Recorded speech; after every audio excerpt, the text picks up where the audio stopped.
मित्रांनो, आजही जर आपल्या इथे थोडा जरी जास्त पाऊस पडला ना, तर मनात कुठेतरी भीती तयार होते. पण जरा विचार करा की सलग 5 महिने पडणारा हा पाऊस एखाद्या ठिकाणी एकाच दिवशी जर पडला तर किती मोठा हाहाकार माचवू शकतो. मित्रांनो, असंच काहीतरी घडलं होतं 2013 साली, जेव्हा केदारनाथ मध्ये आकाशातून पाणी नव्हे तर प्रलयच कोसळला होता.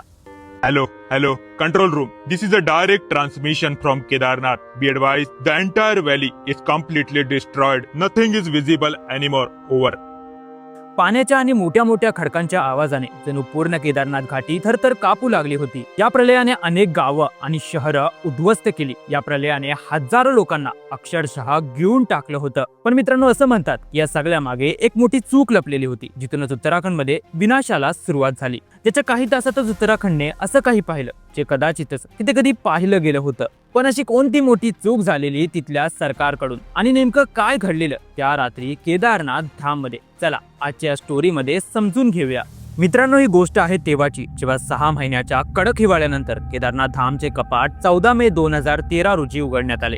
पण याच वेळी केदारनाथच्या जवळून वाहणाऱ्या अलकनंदा नदीवर एक हायड्रो प्रोजेक्ट म्हणजेच एका धरणाचं काम सुरू होतं. पण याच कामाला अडथळा ठरत होता अलकनंदा नदीच्या काठावर एका मोठ्या खडकावर असलेला धारी देवीचा मंदिर.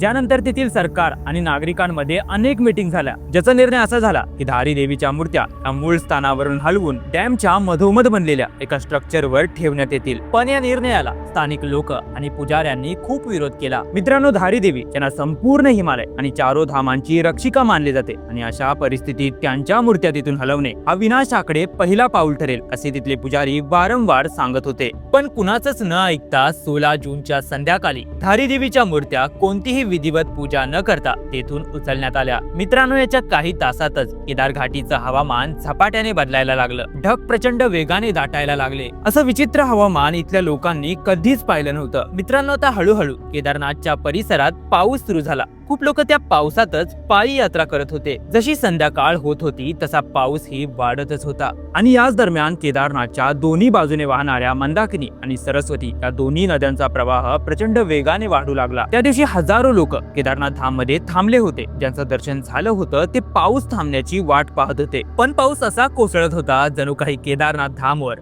ढगच फुटले होते.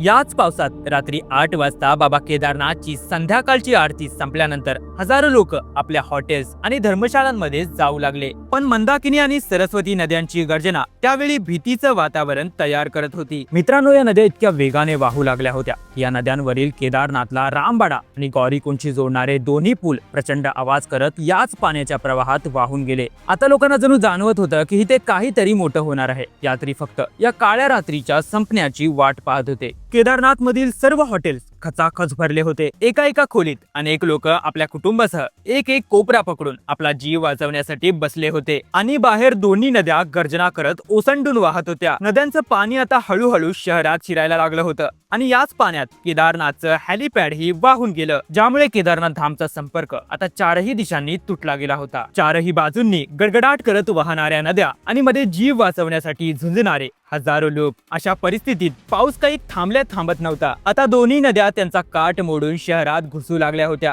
पाण्याचा प्रवाह एवढा भयंकर होता की त्यात मोठे मोठे खडक आणि मलबा घेऊन पाणी वेगाने केदारनाथच्या दिशेने येत होतं. अशा वेळी मंदिरात पाय ठेवण्यासाठी ही जागा उरली नव्हती. जो तो देवाकडे आपल्या जीवाची भीक मागत होता. असं वाटत होतं जणू केदारनाथ धाम मध्ये महादेवाचं तांडव सुरू होतं. केदारनाथच्या आजूबाजूच्या डोंगरांवर वारंवार ढग फुटत होते. जागोजागी लँडस्लाइड झालं होतं. मोठमोठ्या दगडांच्या लोंढ्यांसोबत पाण्याचा प्रवाह इतका वाढला होता की हळूहळू अनेक हॉटेल्स आणि इमारती त्यात वाहून जात होत्या. हे पाहून लोक आपला जीव वाचवण्यासाठी किंचाळत जिथे रस्ता मिळेल तिथे पळू लागले. काही लोक तर धर्मशाळांच्या छपरांवर चढले, तर काही डोंगरांच्या दिशेने धावू लागले. मित्रांनो, जिथे बाबा केदारनाथचा जयघोष ऐकू यायचा तिथेच आता लोकांच्या किंकाळ्या ऐकू येत होत्या. अशा वेळी पाऊस काही थांबायचं नावच घेत नव्हता. चारही बाजूंनी नुसता हाहाकार माजला होता. लोक विचार करत होते की जशी तशी ही रात्र निघून जावी, पण त्यांना माहित नव्हतं की उद्याची सकाळ त्यांच्यासाठी आणखी भयान आणि जीवघेणी ठरणार होती. रात्रभर केदारनाथच्या चारही बाजूंनी नद्या आपला रौद्र रूप दाखवत वाहत राहिल्या.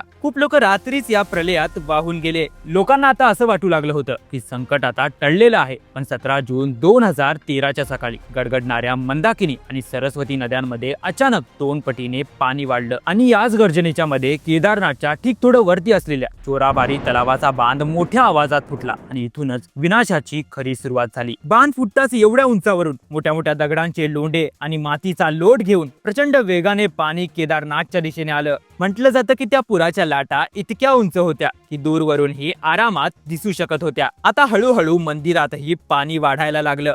असं वाटत होतं जणू हा प्रलय आपल्यासोबत मंदिरालाही वाहून नेईल. पण त्याच वेळी पाण्याच्या प्रवाहात एक मोठा खडक वाहत येऊन ठीक मंदिराच्या मागे येऊन थांबला, ज्यामुळे पाणी 2 भागात विभागलं गेलं आणि त्यामुळे या शहरात फक्त मंदिरच सुरक्षित राहिलं. या प्रलयात संपूर्ण केदारनाथ घाटीचा नाश झाला. जे काही तिथे वाचलं होतं तेही या सकाळच्या प्रलयाने वाहून नेलं होतं. पाणी जितक्या वेगाने आलं होतं तितक्याच वेगाने सर्व काही उद्ध्वस्त करून पुढे निघून गेलं. जे काही लोक या प्रलयात वाचले होते त्यांच्या परिवारातला कोणता ना कोणता सदस्य या प्रलयाने आपल्या आत सामावून घेतला होता. मित्रांनो, काही मिनिटातच हा पूर केदारनाथ मधून निघून गेला आणि मागे सोडून गेला विनाशाचा एक असा मंजर ज्याला पाहून कोणाच्याही हृदयाचा थरकाप उडाला असता. मंदिराच्या आवारात आणि मंदिराच्या आतही अनेक लोक मातीच्या ढिगाऱ्याखाली दबून मृत्युमुखी पडले होते. मित्रांनो, स्वर्गाचं दुसरे रूप असलेली केदारनाथ नगरी त्या दिवशी जणू काही स्मशानभूमीच वाटत होती. केदारनाथच्या खालच्या भागातही खूप मोठं नुकसान झालं होतं. केदारनाथच्या रस्त्यावर वसलेली रामबारा वस्ती तर रातोरात या प्रलयात नाहीशी झाली होती. गौरीकुंड मध्ये ही विनाशाचं दृश्य होतं. रुद्रप्रयाग जिल्ह्यातील अनेक हॉटेल्स, घर, गाड्या या प्रलयात वाहून गेल्या होत्या. चारही बाजूंनी लोक अडकले होते. उंच उंच डोंगरात अडकलेले लोक थंडी आणि भुकेने दिवस रात्र तडफडत होते. अशा परिस्थितीत कुठेही कोणाचा संपर्क होत नव्हता. सर्व रस्ते, पूल तुटले होते. जागोजागी लँडस्लाइड झालं होतं. अशा परिस्थितीत 18 जून 2013 रोजी पहिल्यांदा सेनाचा एक हेलिकॉप्टर या क्षेत्रात हवाई पाहणीसाठी आला आणि त्यांनी जे पाहिलं, ज्याला पाहून संपूर्ण देशाला धक्का बसला, ज्यानंतर संपूर्ण देशाच्या कानाकोपऱ्यात अश्रूंचे पाट वाहू लागले. आज या घटनेला 13 वर्ष पूर्ण झाली आहेत, पण आज या घटनेच्या आठवणी कोणी विसरू शकलेलं नाही. आजही या घटनेच्या खुणा केदार घाटीत दिसून येतात. तर चला मित्रांनो, आजच्यासाठी एवढंच. अशाच हिस्टॉरिकल, मिस्टेरियस आणि सस्पेन्सफुल स्टोरीज ऐकण्यासाठी आपल्या चॅनलला नक्की सबस्क्राईब करा आणि सोबतच बेल आयकॉन दाबायला विसरू नका, जेणेकरून आमच्या व्हिडिओज तुमच्यापर्यंत लवकर पोहोचतील.